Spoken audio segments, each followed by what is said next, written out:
골로새서 3장 18절로 21절 합독합니다. 다 같이 시작. 아내들아 남편에게 복종하라. 이는 주 안에서 마땅하니라. 남편들아 아내를 사랑하며 괴롭게 하지 말라. 자녀들아 모든 일에 부모에게 순종하라. 이는 주 안에서 기쁘게 하는 것이니라. 아비들아 너희 자녀를 노엽게 하지 말지니 낙심할까 함이라. 아멘. 사람이 이 땅에 살면서 마음의 평안을 찾을 수 있고 얻을 수 있는 곳이 세 군데가 있다고 해요. 하나는 친구, 참 친한 친구, 속사정을 다 이야기할 수 있고 아픔도 기쁨도 같이 나눌 수 있는 친구가 있다면 모든 긴장이 다 풀어지고 평안해질 수 있다는 거예요. 좋은 친구를 만나는 게 너무너무 중요한 거예요. 그래서 우리 부모님들이 자녀들 위해서 기도할 때 좋은 친구 만나게 해달라고 이 기도 많이 있어야 돼요. 아멘. 요새는 친구가 아니더라고요. 그러니까 정말 좋은 친구 만나야 돼요. 다윗에게 요나단 같은 친구, 다니엘에게 사드락과 메삭과 아벳느고 같은 그런 친구. 아멘. 좋은 친구는 모든 긴장을 풀어주고 마음의 속내를 다 풀어서 이야기할 수 있으니까 마음에 평안함을 줄 수 있대요. 두 번째는 교회. 지치고 울적한 마음으로 홀로 교회에 올라온다 할지라도 또 교회에 올라와 아무도 없어서 의자에 앉아 가만히 눈을 감고 있든지 멍하니 기도조차 잘 안 되지만 안 되어서 멍하니 강대를 바라보며 가만히 십자가를 생각하다 보면 어느 순간 나도 모르게 은은한 평강이 흘러 들어온다는 거예요. 그래서 성전에 자주 올라오는 게 좋다는 거예요. 힘들고 어려울 때 어떤 사람은 속상해서 교회 못 간다고 하는데 아니에요. 속이 상할 때 빨리 와야지 치료가 되고 또 평안을 찾을 수 있는 거예요. 아무도 없는데 뭐하라고요? 아무도 없으니까 더 좋지요. 그러니까 아무도 없을 때 조용하게 와서 가만히 기도가 안 되면 주여 하고 한번 주님의 이름 부르고 아버지 아시지요? 그 말 한마디만 해도 벌써 어느 순간 은은한 평강이 들어온다니까요. 세 번째는 가정이라는 거예요. 가정은 작은 천국이라고 하는 말도 있는데 천국이다 하는 말을 괜히 하는 것이 아니에요. 그만큼 가정은 천국처럼 귀하고 평안한 곳이다 그런 이야기. 아멘. 정말 가정은 몸과 마음이 쉴 수 있는 곳이어야만 한다는 거예요. 그런데 오늘날 현실은 그렇지 못할 때가 너무 많다는 데 문제가 있어요.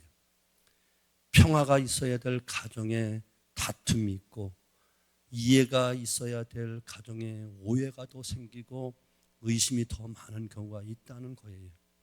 행복해야 될 가정에 왜 다툼과 불화가 생기는 것일까요? 학교에 가보면 아이들 절반 이상이 홀부모, 아이들이 너무 많대.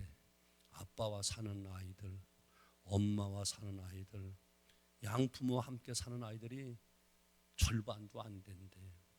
너무나도 아이들이 참 불쌍하다라고 하며 그 아이들이 정말 온전한 사랑을 받지 못하고 자란 아이들이라면 어떻게 될까? 그런 아이 자라면은 문제의 가정에서 문제아가 나온다라고 하는 말처럼 나라가 점점 더 어려워질 수밖에 없는 거예요. 가정이 회복돼야 되는 거예요. 안타깝게 하나님께서는 교회보다 가정을 먼저 허락해 주셨거든요. 그리고 생육하고 번성하고 충만하고 정복하라 복을 주셨거든요. 그런데 그만 간교한 사단의 미혹과 함께 인간의 욕심이 그만 가장 행복해야 될 가정을 파괴시키고 있다는 데 문제가 있는 거예요.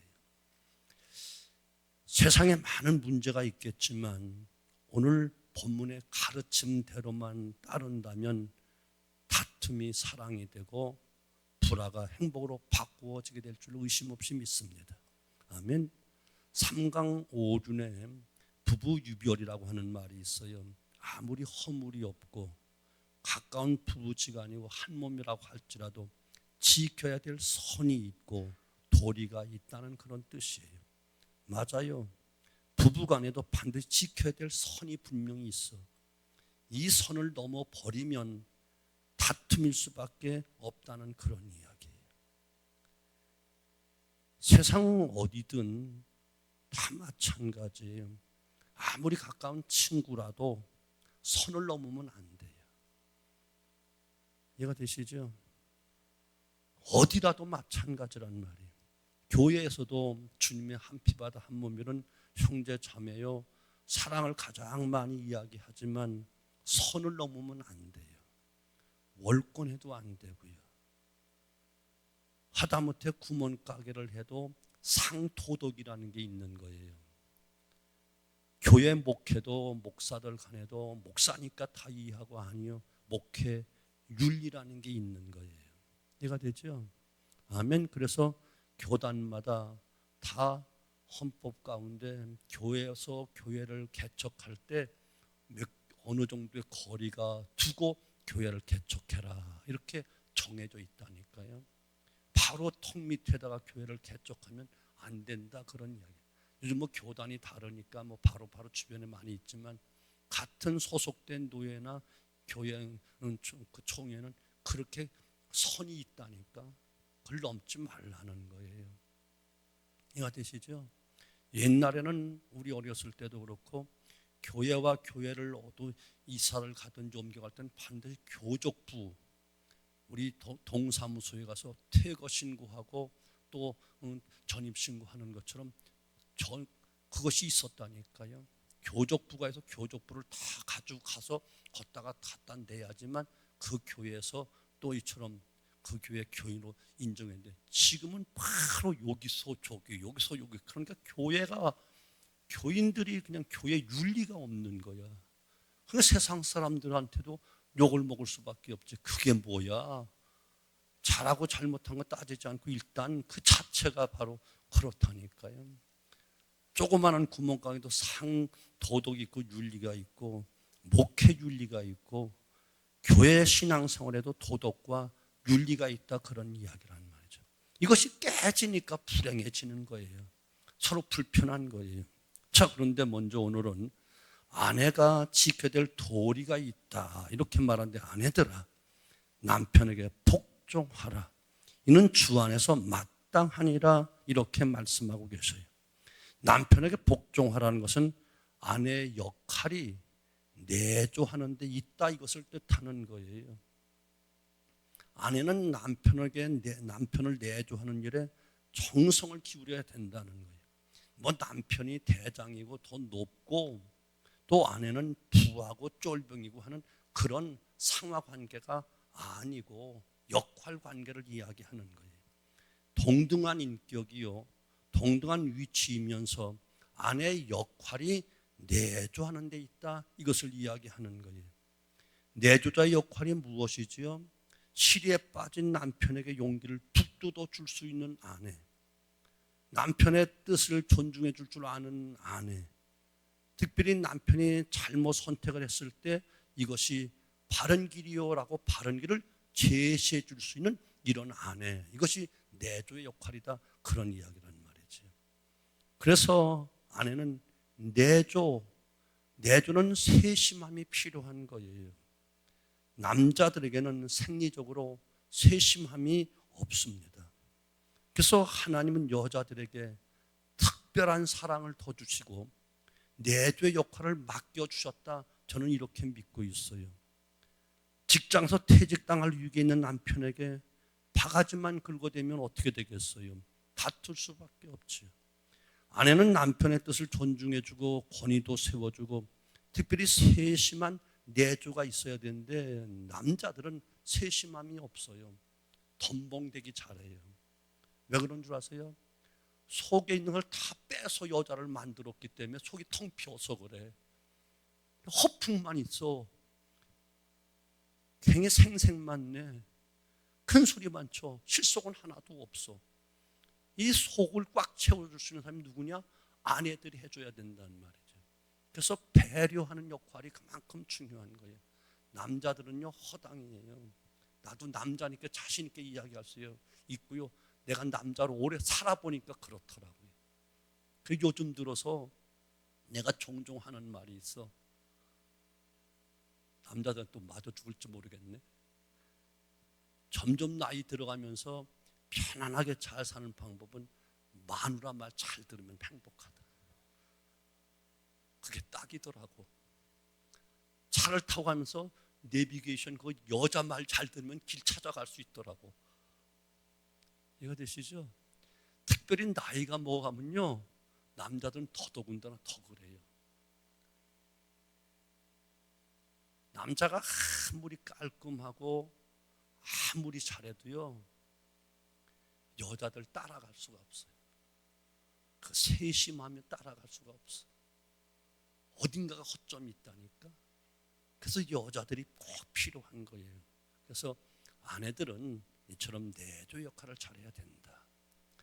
저는 잠언서 31장 10절로 31절을 참 좋아하는데 그 주제가 바로 현숙한 여인에 대한 이야기예요.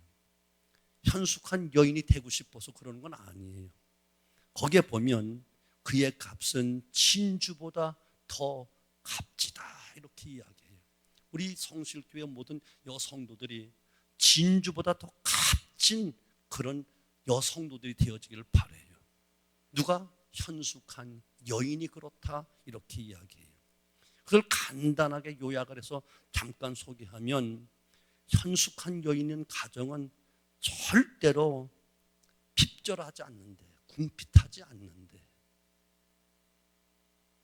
선을 행하고 악을 행하지 않는데 요새는 악독한 여자들이 더 많으니까 그런데 성경 속에서만 현숙한 여인이 있는 곳은 그렇단 말이에요. 부지런히 일하고 먼 곳에도 양식을 가져오므로 절대로 먹을 것 걱정 안 한대. 현숙한 여인이 있으면. 또 밤이 새기 전에 일찍이 일어난대. 부지런하대 현숙한 여인은. 근데 현숙하지 못한 여인은 어떤 여잔가? 남편이 일어나서 나 직장 가야 돼. 밥 좀 줘, 밥 좀 줘. 그럼 저 냉장고 이거 쳐놓고 가. 가고 그냥 퍼져 자빠져 잔다니까. 찔리니까 아무도 눈치 딱 눈이 까는데 여하튼 현숙하는 날이 새기 전에 일찍 일어난대. 그렇게 일찍이 그런 말 들으려면 새벽 기도만 나면 그건 100점짜리 되는 거야. 또 음식을 나누어 주고 또 가족 식구들 아이들 할 일을 딱딱 정해 줄 줄 안대. 마구잡이로 살게 안 한다는 거야. 질서를 지켜준다는 거예요. 또 삶을 잘 살펴서 계속 생활이 일어나게 만든다는 거예요. 생활이 일어나게. 부지런히 일하면서 일이 잘 되도록 세심하게 살펴서 허점이 없이 아이들 부족한 거 채워주고 남편들 덤벙덤벙하는 거 다 채워줘서 일이 잘 되도록 만들어 가고 궁핍하고 곤고한 자에게는 베푸는 아량과 사랑의 손길을 가지고 있고 집사람 모두에게 가족 식구 모두에게 계절 따라 옷을 잘 계절에 맞춰서 입힌대. 그리고 남편을 장로급으로 교회에서는 장로급으로 지역에서는 유직급으로 만들어내는 내조가 있어야 현숙한 아내라는 거예요. 남자는요 여자들이 만들 탓이에요. 여자들이 만드는 거예요.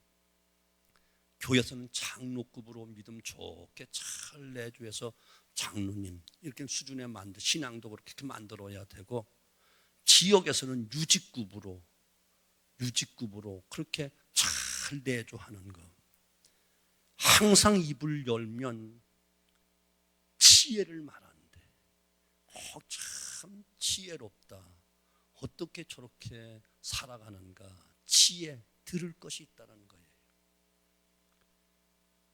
그리고 항상 인내의 법을 말하는데 이 세상은 인내 싸움이에요. 인내하지 않고는 일어날 것이 될 수 있는 게 하나도 없어요. 운동을 해도 그렇고 공부를 해도 그렇고 사업을 해도 그렇고요. 목회를 해도 그렇고요. 다 기도도 그렇고요. 인내 싸움이에요. 인내 싸움. 그런데 현숙한 여인은 바로 인내 법을 말하는데 어떻게 해야 인내할 수 있는가 이것을 말한다는 거예요. 또 집안 모든 일을 다 보살핀데 다 잘 살핀데 이것이 바로 현숙한 여인이 갖는 아름다운 삶이라는 거예요. 이렇게 하면 자식들이 다 그 어머니 앞에 엎드려서 감사한다는 거예요. 어머니 고마워요. 감사해요. 이런 말을 듣는다는 거예요. 그럼 남편은 또 자기 아내를 칭찬하되 당신 참 덕이 많은 여인이야. 당신 때문에 내가 잘 살고 있어. 고마워. 당신은 모든 여자보다 모든 일에 정말 뛰어난 것 같아.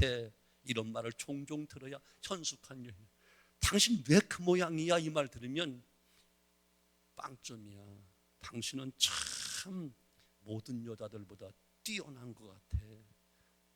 인물만 뛰어나지 말고 모든 삶이 뛰어나야 된다니까. 인물만 뛰어나면 꼴값을 해서 안 돼. 삶이, 신앙이, 성품이, 말이. 아멘. 그러면 그 손의 열매가 다 그에게로 돌아와 자기가 그 복을 누린대. 남편을 최상급으로 만들면 자기가 최상급이 되는 거고, 자식들을 잘 길러서 훌륭한 사람 만들면 그 어머니가 되는 거야. 그러니까 다 복이 다 자기한테 돌아온다는 거예요. 그러면 성문의 모든 성문, 또한 동네 아니면 교회 주변의 모든 사람들로부터 다 참 대단하시네요. 어떻게 훌륭한 남편을 만드셨어요. 아, 대단하시네요. 아, 훌륭한 자제분이 정말 훌륭하네요. 라고 다 칭찬한다. 동네 칭찬거리가 된다는 거예요. 이렇게 돼야 현숙한 여인이다. 현숙한 여인이 되려면 잠언서 31장 꼭 이 말씀 여러분 귀담아 늘 여러분 눈여겨 읽으시면 돼요. 10절로 31절이야. 길지도 않아. 또 한 구절 한 구절이 정말 의미 있게 돼 있다니까요.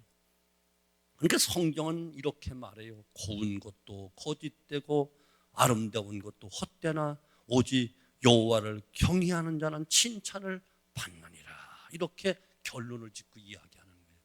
참으로 하나님 바로 경외할 때 이런 현숙한 여인이 될 수 있다. 곧 이런 말이란 말이죠. 우리 다 이런 복이 있기를 주님으로 축원합니다. 그러면 그 가정이 복되겠죠. 아멘. 아멘. 자, 두 번째는 남편이 지켜야 될 도리가 있다 이야기하는 거예요. 19절 남편들아 아내를 사랑하며 괴롭게 하지 말라 이렇게 말씀하고 계셔요.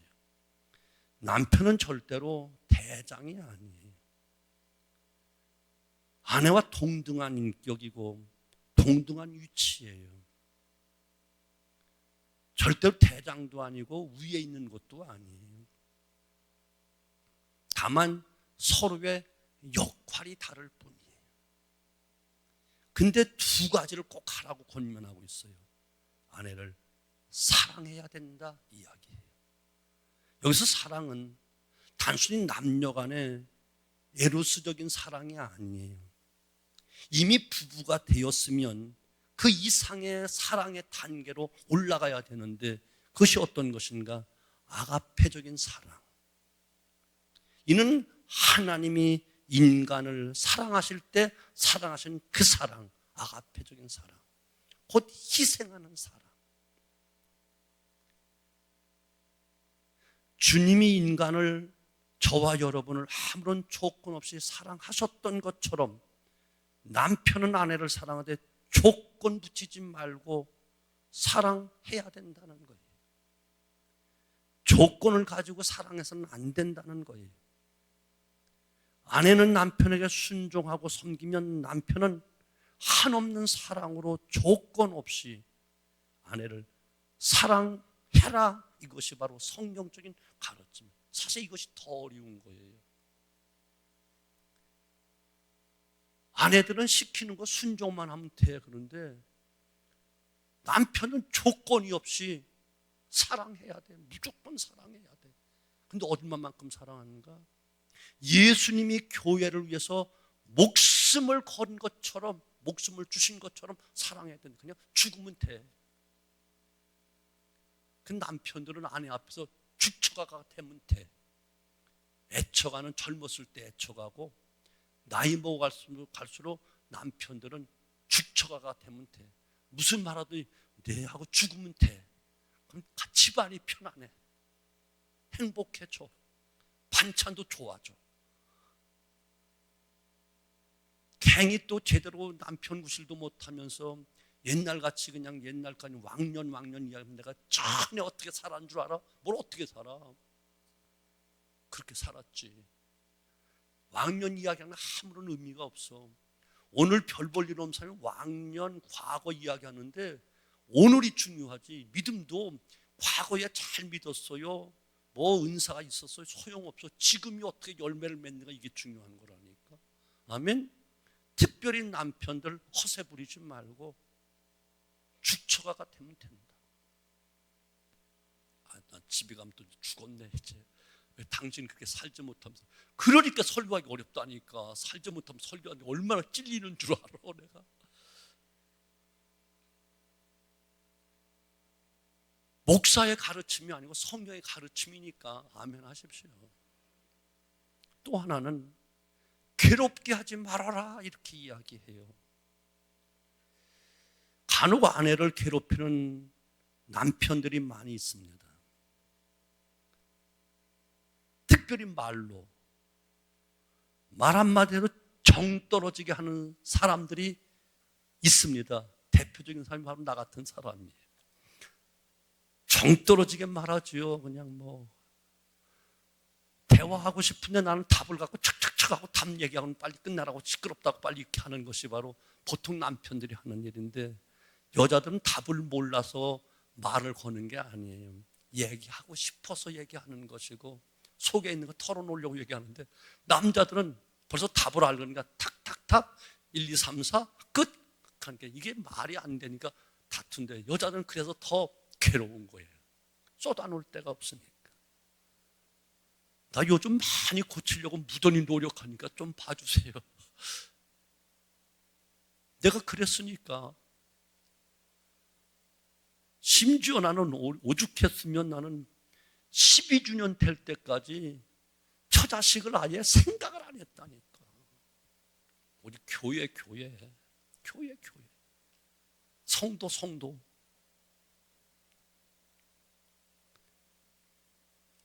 교회 직구 조금 안정돼서 내가 교인들한테 노골적으로 강조해서 나 이제 조금 가정 좀 한번 살펴볼게요. 가정 목회도 할게요. 그때서 비로소 이 이야기를 했어. 그러니 12주년 지내기까지 우리 가족식 얼마나 힘들었겠어. 이제 철들으니까, 목회 말년이 되니까, 교회 아무리 뭐 성장하고 건물 짓고 자산 들이고 교인 많은 거 의미가 없어. 가정 목회 실패하면 다 끝나는 거야. 훌륭했던 목사님들이, 크게 부흥했던 목사님들이 가정이 파괴됨으로 다 놓쳐버리는 경우가 얼마나 많은데. 그래서 하나님은 교회보다 가정을 그렇게 먼저 세우셨구나. 마찬가지예요. 장로님들도 그렇고 권사님들도 그렇고, 가정 목회, 가정 신앙 바로 세우지 못하면 아무것도 아니에요.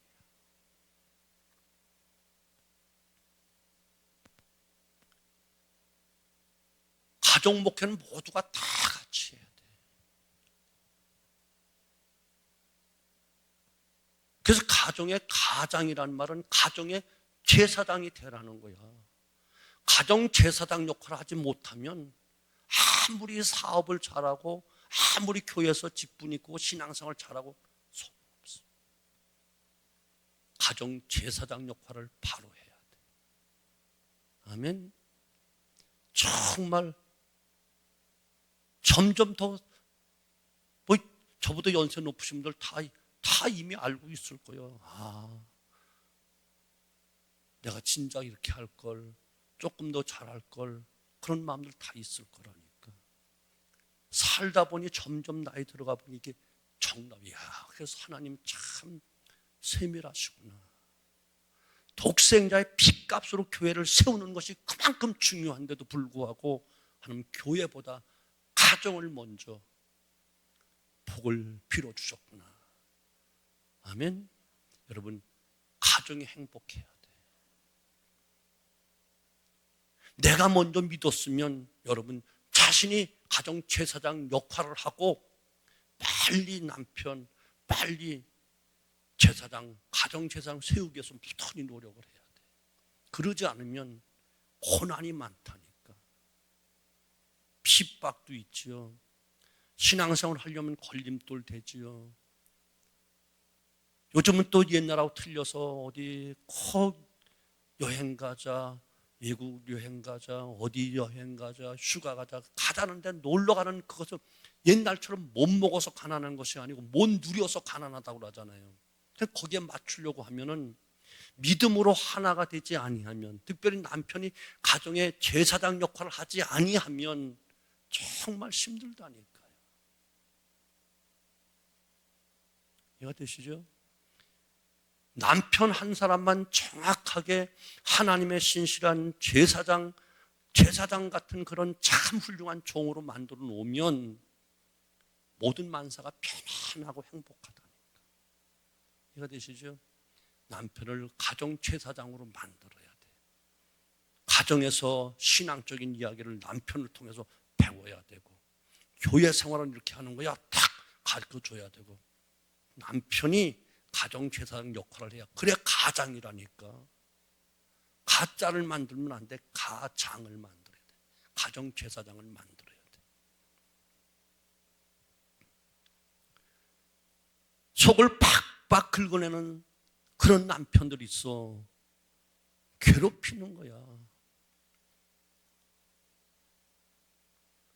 남에게 한마디 듣고 10마디 듣는 참겠는데 가족 식구 한마디 들으면 힘든 거야. 괴로운 거야.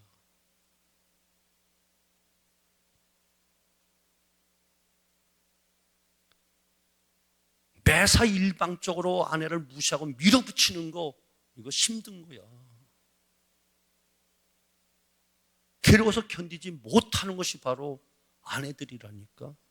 그래서 괴롭게 하지 말라. 성경이 이렇게 이야기하는 거야. 남자라고 힘 있다고 욱박질러서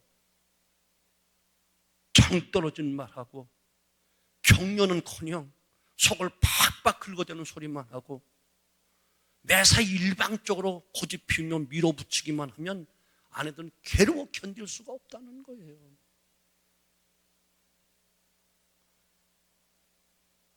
다른 데서 그런 말도 다 견디기 어려운데 정말 위해주고 사랑해주고 이해해주고 보듬어주고 피곤을 풀어줘야 될 남편이 더 괴롭게 하면 남이 바늘로 찌르는 것보다 큰 대못을 박는 것보다 더 힘든 것이 바로 이 모습이라니까. 그래서 뭐라고 말하고 무조건 조건 없이 따지지 말고 사랑해 주라는 거야. 예수님 십자가에 못 박아 죽는 것처럼 너를 위해서 교회에서 주님이 죽으신 것처럼 그렇게 사랑하라는 거야. 이게 성경의 가르침이니까 우리는 해야죠. 어떡하겠어요. 아멘. 정말 우리 사랑하는 모든 성도 각 가정이 행복한 가정이 되어줘야 돼.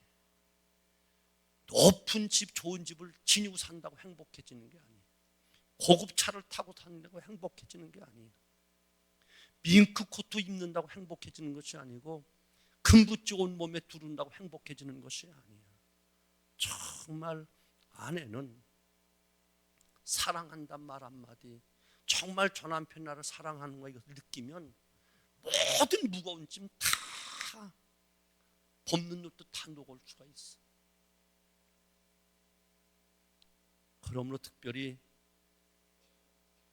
남편 된 우리는 아내를 사랑해야 되고 아내는 또 내조를 잘해줌으로 행복한 가정이 되어져요. 그럼 그 속에서 자라는 자녀들이 행복해지니까. 아멘. 자, 세 번째는 무엇을 이야기하지 오늘? 부모에 대한 자녀의 도리가 있다 말씀하고 있는 거예요. 청소년 문제는 예나 지금이나 작은 문제가 아니잖아요. 근전에 인터넷이 확산되면서 청소년 범죄율이 너무 심각하게 높아지고 있어요. 시대가 발달하면서 범죄 요소들이 많아지고 또 쉽게 접할 수가 있어요. 앞으로 세월 가고 시간 갈수록 우리 자녀들의 문제가 더 정말 걱정되는 것, 이것이 심각해지고 있다니까요. 오늘 20절 보면 자녀들아 모든 일에 부모에게 순종하라. 이는 주 안에서 기쁘게 하는 것이니라. 이렇게 말하면서 부모에 대한 자녀의 도리를 말씀하고 있는 거예요. 자녀들은 부모에게 순종해라 말씀하시는 거예요. 그런데 일부는 순종하고 일부는 순종하지 말라는 것이 아니고 모든 일에 다 순종하라는 거예요. 이게 어려운 거예요. 모든 일에 순종한다는 것은 존경심의 관계가 있는 거예요. 정상적인 부모라면 자식의 나쁜 것을 가르친 부모가 없어. 자식이 잘 되지 않길 바라는 부모가 없어. 정상적인 부모라면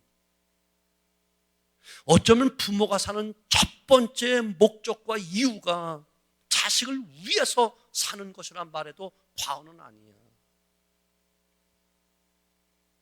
이 마음이 부모들의 마음이라고. 그런데 한 가지 생각해 볼 것은 부모와 요즘 청소년들과 많은 것이 일치할 수 없는 그런 시대가 됐어요. 이미 사고 방식 자체가 달라요. 청소년들이 듣는 노래 부모님이 이해를 하지 못하겠어. 교회 와서 찬송을 불러도 복음성을 못 따라 하잖아요. 그럼 못 부르잖아요. 나이 계신 분들은 복음성 옛날 거 일어나 걸어라 이건 할 수 있겠지만 요즘 하는 것은 도저히 못 따라 하겠어. 근데 애들은 그런 것만 좋아해요. 자라온 환경이 또 완전히 다르잖아요.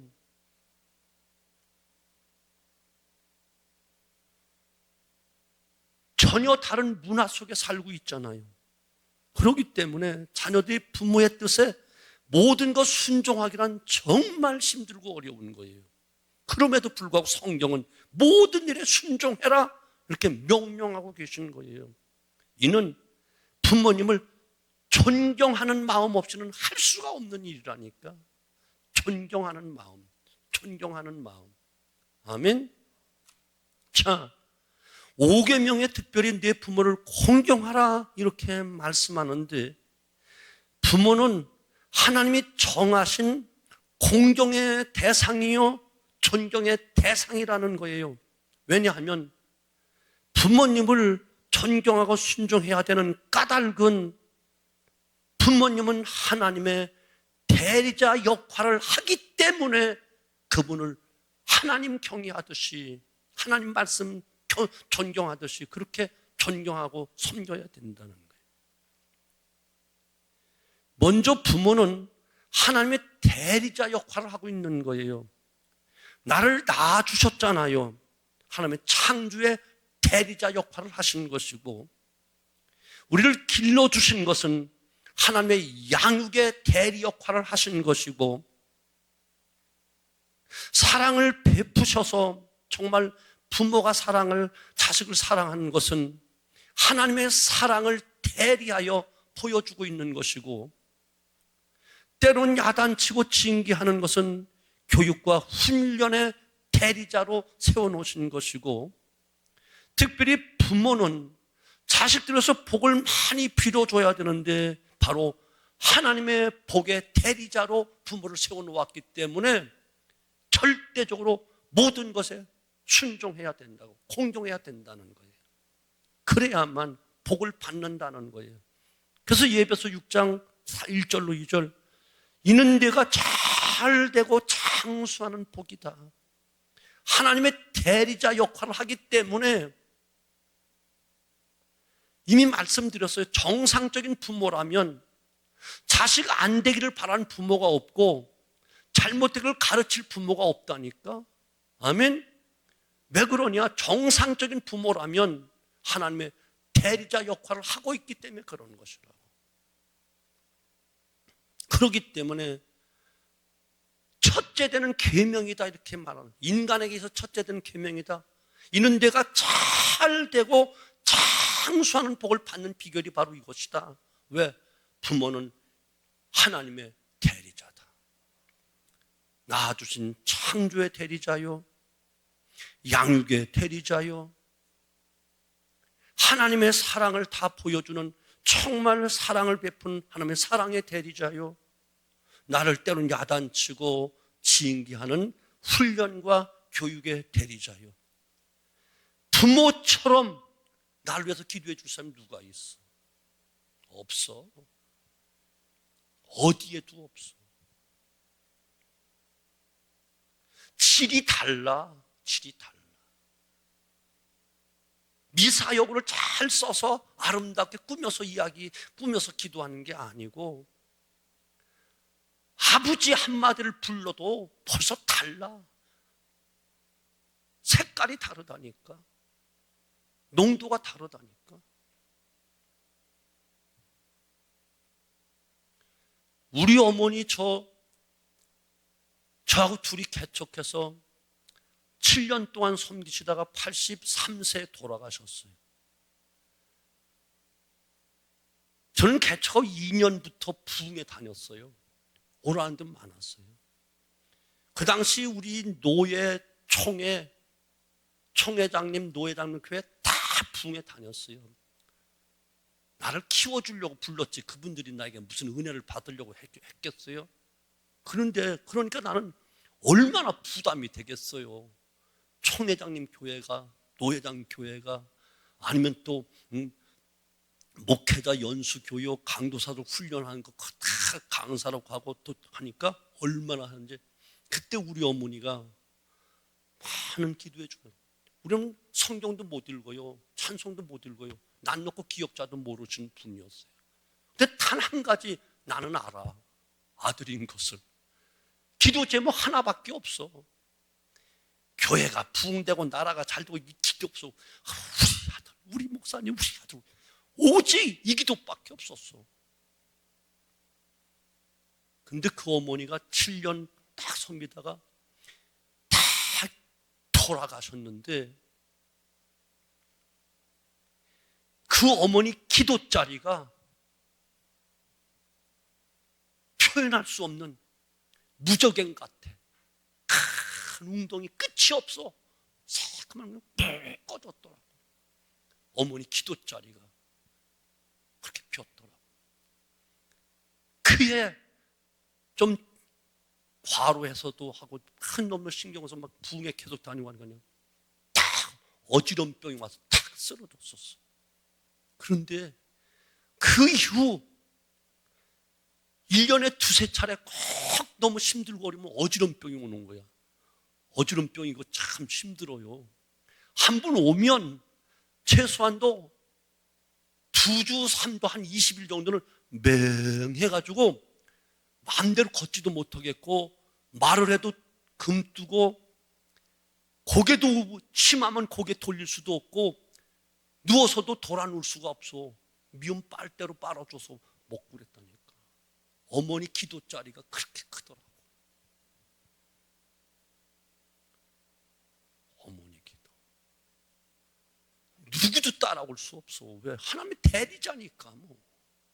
이해가 되시죠? 자, 바로 가겠습니다. 자녀에 대한 부모의 도리를 또 말씀하고 계시는 거예요. 21절, 아비들아, 너희 자녀를 경록해 하지 말라. 아비들아, 너희 자녀를 노엽게 하지 말라. 낙심할까 함이라. 자녀가 무조건 부모님의 뜻에 순종한다는 것은 사실 불가능한 일이라고 말씀드렸어요. 가령 자신은 화가가 되고 싶은데 부모는 의사가 되라고 고집하면 순종하기 어렵잖아요. 나는 이 여인을 사랑해서 이 여인하고 결혼하고 싶은데 저쪽 결혼하고 저쪽 여자하고 결혼하라고 하면 순종하기 어렵잖아요. 그래서 아비들은 자녀를 노엽게 하지 말라 이렇게 말씀하는 거예요. 한마디로 말하면 무리한 요구를 자식에게 해도 된다고 착각하지 말아라. 부모의 욕심으로 자녀를 강요하지 말아라. 이것을 반대로 말하면 한마디로 존경받을 만한 부모가 되라 그런 뜻이기도 한 거예요. 무조건 부모라고 자식은 내 소유물이 아닌데 소유물처럼 노엽게 하면 상처가 되고 아픔이 되고 고통을 준다는 거예요. 낙심하게 된다는 거예요. 자녀의 나이에 따라 교육 방법이 달라지겠습니다만은 부모는 넓은 마음으로 이해해주는 아량이 필요하고 자녀의 인격과 의견을 존중해 줄 아는 부모가 되어야 된다 이렇게 말씀하고 있는 거예요. 꼭 기억하셔야 돼요. 부모는 자녀가 나이가 많든 작든 부모의 소유물이 절대로 아니에요. 부모라고 해서 아이를 마구 야단칠 수 있는 것도 아니에요. 분풀이 대상이 아니에요. 내가 못 이루는 소원을 그를 통해 대리만족으로 그를 막 닭다구리에서 대리만족을 취하려고 하면 더더욱 안 되는 거예요. 자녀는 부모님께 존경과 순종의 자세를 갖고 부모는 자녀의 의견을 최대한 존중해 주고 문제를 풀어간다면 참으로 아름답고 따뜻한 가정이 될 수 있다는 거예요. 이 관계 속에서 주님의 인도하심과 축복이 더욱 풍성해질 것이기 때문에 사도 바울은 이것을 특별하게 말씀하고 있는 것이에요. 저는 생각해 봤어요. 우리 가정 속에 저도 잘 못하지만 가장 많이 사용해야 될 단어가 무엇인가? 고마워요. 감사해요. 이 말 많으면 행복해져요.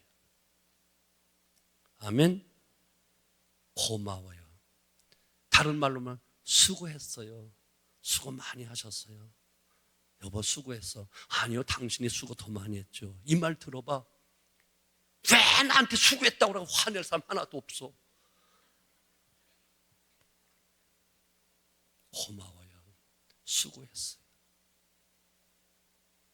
두 번째는 괜찮아요.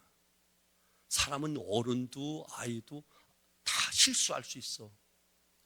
괜찮아요. 그거 가지고 뭘 그러세요? 나 다 잊어버렸어요. 괜찮아요. 다음에 잘해주면 되잖아요. 괜찮아요. 괜찮아 소리 자주 하면 괜찮아. 좋아져요. 아멘. 다 실수 다 있어. 미안해. 내가 잘못했어 그러는데 괜찮아요 그래야지. 미안한 짓을 했어요. 그래 봐봐. 그러면 화가 풀리거든요. 옆에는 컵난로가 또 계란 문대고 와 또 이라고 주일날. 요즘 또 힘든 때잖아요. 요즘 새로 생각하는 거야. 내가 할게요. 제가 할게요. 내가 할게. 내버려 둬. 쓰레기 내가 버릴게. 내가 춘다 나가지면 내가 할게. 내가 할까 봐. 그러면요 피곤이 싹 가셔요. 내가 할게요. 제가 할게요. 자식들이 부모님 앞에 제가 할게요. 한번 해봐봐. 야, 안 돼. 너 추워서 안 돼. 요즘 다 어려워하니까 내가 할게요. 제가 할게요. 이 말 많이 해봐봐. 하루만 일주일만 지나도 집에도 쓰레기가 왜 이렇게 많이 나와 요새. 그런데 아침마다 그 치우는 거 싶는데 내가 할게. 남자들도 여보 힘들지? 내가 설거지 할게. 내가 할게. 해봐봐. 맡기도 않지만 그 기분은 되게 좋다고. 내가 할게요. 아멘. 또 어떤 의견을 내든지 좋아요. 짱이에요. 이거 한 번만 엄지척만 해줘봐. 남편들 남자들은 기가 산다. 진짜 잘했는 줄 알고 조그마한 거 가지고 잘했다고 해봐봐. 다 기를 쓰고 토잘하려고 한다니까. 이거 한 번 딱 보여줘도 좋다 소리 한마디만 해도. 중학생 고등학생 아이한테 야 이거 어떠냐 물었는데 야 그거보다 이게 좋은데 너는 지금 나이가 몇 살이니 고작 그것밖에 생각 못하니? 구박 줘봐. 벌써 그 다음부터 대화 안 해. 학교 갔다가 보면 탁 쳐닫고 들어가 나오지도 않아. 아이들하고 대화가 되려면 네 의견 참 좋다. 그거 괜찮은 것 같은데 한번 생각해 볼까? 하면 좋다고 해줘야지. 또 입을 열고 또 진짜 좋아하는 거 자꾸 찾아보자고 이야기하지. 너 지금 나이가 몇 살인데 고작 그것밖에 생각 못. 야 그 유치원 수준이다. 유치원 수준. 그러면 문 닫고 나오지도 않아. 암만 우리 학생들 우리 어려도요. 우리 부모님들 우리가 못 따라가요. 우리는 하루 종일 써야 종이 몇 장 쓰는데 쟤는 척척척 하면 단 몇 분에 몇 장을 써 벌써 프린트해서 나와요. 못 따라가요. 감당이 안 돼요. 그들 잘했다고 최고라고 엄지척 해주면 엉터리 같은 말이라도 엄지척하면 그 다음에는 진짜로 고민하고 좋은 아이디어가 나온다니까요. 그리고 또 요즘 다 안 된다고 하는 시대잖아요. 어려운 시대잖아요. 잘 될 거예요. 걱정하지 마세요. 잘 될 거예요. 분명히 당신 그렇게 노력하니까 잘 될 거예요. 기도하니까 잘 될 거예요. 이 잘 될 거 이 한마디 들어봐봐. 힘이 나. 진짜 될 것 같은 확실히 와. 아멘. 주변 사람들 10사람이 그 말하는 것보다 사랑하는 아내가, 사랑하는 남편이, 사랑하는 자녀가 잘 될 거야. 잘 될 수 있어. 한마디만 해줘봐. 큰 힘이 생기는 거야. 아멘. 마지막 한마디. 사랑해요. 사랑해. 사랑한다. 이 한마디면 끝이야. 위에 거 다 소용없어. 이 한마디만 하면 돼. 아멘. 사랑해. 사랑해요. 사랑한다. 요즘 정말 생활 어렵고 장바구니 다 비싸서 물가 비싸고 마트 한번 갔다 오면 부인들 아내들은요 어디 갔다 이제 와? 왜 이제 오는 줄 아세요? 싼 거 찾아 헤매느라고 이렇게 됐어. 돈 많이 줘서 마음 놓고 쓸 수 있으면 바로 갖다 사올 수 있을 터인데 시간 오래 걸리는 것은 똑같은 물건인데 한 푼에 싸고 살려고 돌다 보니까 그렇게 된 거야.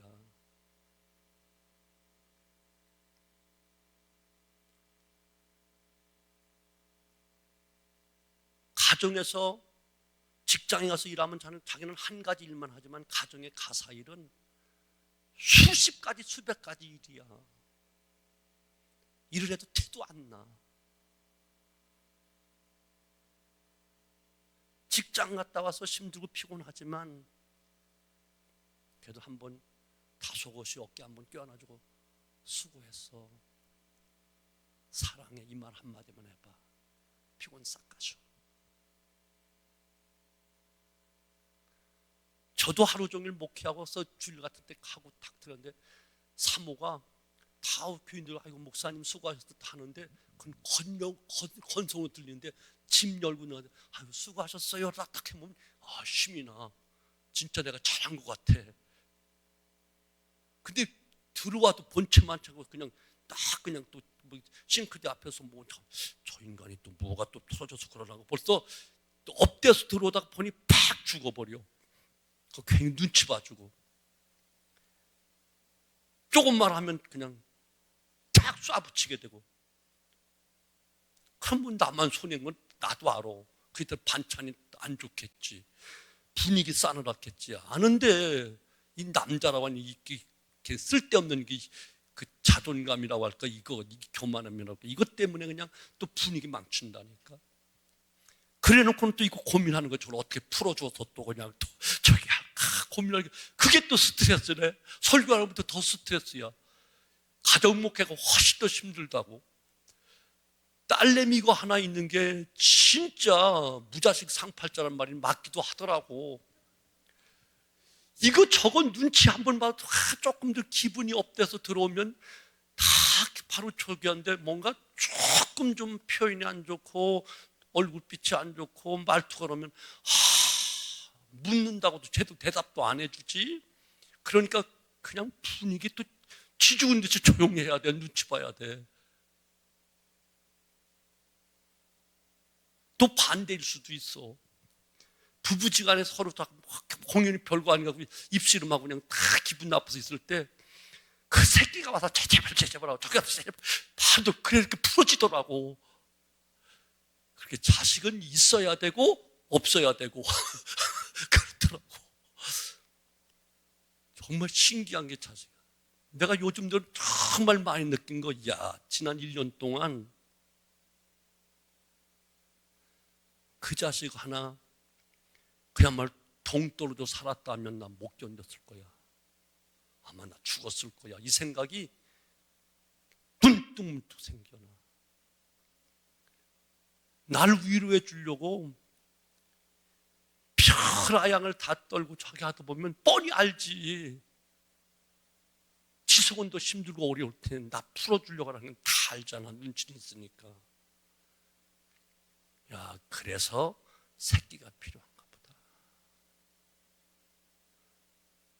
근데 내가 사만도 얘기했는데, 야, 진짜 나 개인적으로 얼마나 힘들고 저기 하려는지 몰라도 나 개 없었으면 금년 안에나 못 살았을 거야. 죽었을 거야.